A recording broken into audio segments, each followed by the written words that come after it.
Thank you, ma'am. Thank you for allowing me to speak on this. Before I say anything on this subject, help me put this on record that I'm a member on a board of a private deemed university. So let this go on the record. Ma'am,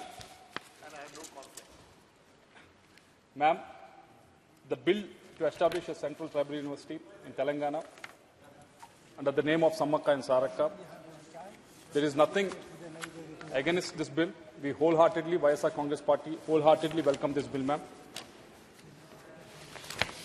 This will give self-respect education facilities for tribal students across Telangana, ma'am. But before I go into the topic of this tribal university, I want to touch upon the topic of AP Reorganization Act, under which this tribal university is being established. Ma'am, in Andhra Pradesh was divided in 2014 and AP Reorganization Act has come in 2014, ma'am. Under that act, there are many institutes that were promised to Andhra Pradesh. This is promised to Telangana and it is being established after 10 years. But there was many institutes that were promised for Andhra Pradesh.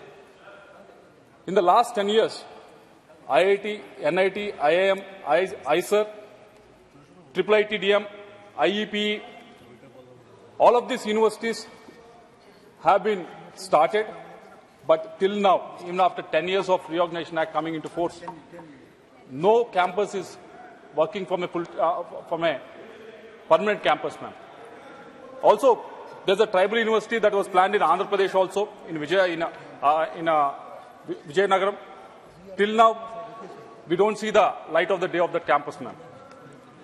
I know this medical college, medical education might not come under the education department, but it is related to you. That's why I'm taking it up. There are 13 new medical colleges that have been proposed by state of Andhra Pradesh. 3 have been sanctioned by, one from my constituency has been sanctioned by Union government, but another 13 are still in the process, ma'am. Our Chief Minister has been kept on writing about this, but nothing has been happening, ma'am. Even Regional Institute of Education, which has been promised in Nellore, the then Vice President, then the Minister, Venkaiah Naidu ji, got this in Nellore. But till now, how many ever times we go and meet the secretaries and undersecretaries, they keep on saying it's in the DPR stage. How many years this Regional Institute of Education will be in the DPR stage, we don't understand. So all these institutions, yes, you are now announcing one institution for Telangana, but all these institutions have been announced for Andhra Pradesh in 10 years, but nothing has been moving at the pace it's supposed to be moved. Next, coming to the funding, ma'am. Yes, establishing an institute or a university is a very easy thing, but funding of the institute, making sure it comes into existence is a completely different thing.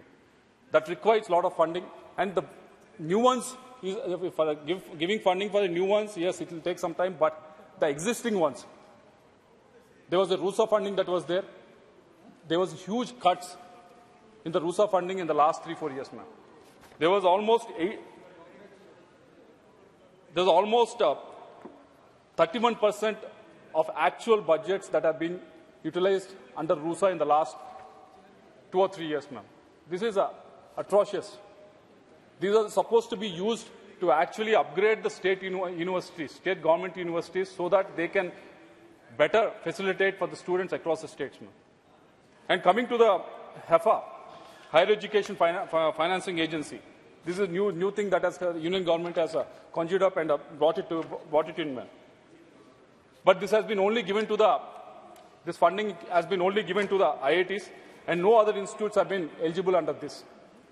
Earlier, there was a grant that was given to the IITs, but now you are saying we're not going to give a grant, we are going to give a loan to the IITs, so that after they use this loan to build up any infrastructure, they have to repay the loan. So what has happened after these IITs have taken this loan? Ma'am, I have 10 minutes, ma'am. 5 minutes. Ma'am, I have 10 minutes, ma'am. 5 minutes completed. 5 minutes. So what happened with one example I can give you is with regards to IIT Bombay has taken 520 crore loan. The fee has raised for the students by almost 100% because they have to pay back this loan, so they're collecting it from the students. So from the grant, you have made it into a loan. And who is bearing the burden of the loan? It is by the students of this country. So why this loan, HEFA has been only given to the IITs and only as a loan, but not as a grant? Even not only IITs, why can't it be given to NITs? Why can't it be given to the central universities? Why can't it be given to the state universities? So if the minister can answer about that. And also, last 2 points, ma'am.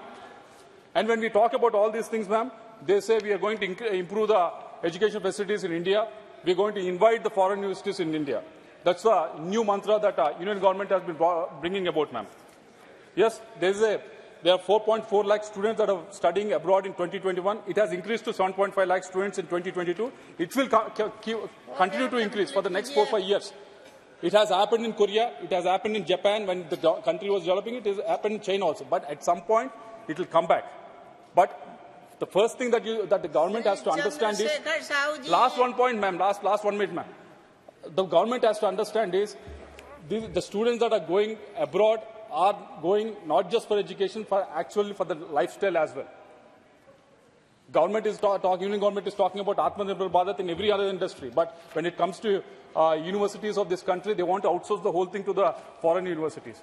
So I request the Union government to relook at it, ma'am. And last point, ma'am, with regards to HECI, ma'am, Higher Education Commission of India. This has been brought about in 2018 so that there will be minimum government and maximum governments. There will be hand-holding for all the higher education issues. That's what was promised, ma'am.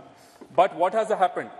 In 2015-16, there were 276 state private universities, ma'am. By 2019-20, there were 407 state private universities. So there was an increase of 47% of state private universities. But when it comes to the central universities, in 2015-16, there were only 43. And 2019-20, there was 48. So it was only 12%. When the state private universities are going at 48 for 50% growth rate, you are only opening at 12%. And also coming to the deemed to be public universities, which is under central government. In 15-16, there were 32. In 19-20, it was 36. Only 12%. Again, it's in your hands. It's in your hands. Why you not?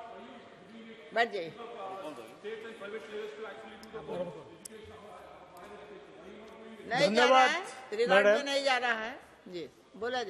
धन्यवाद madam. मु आज मोर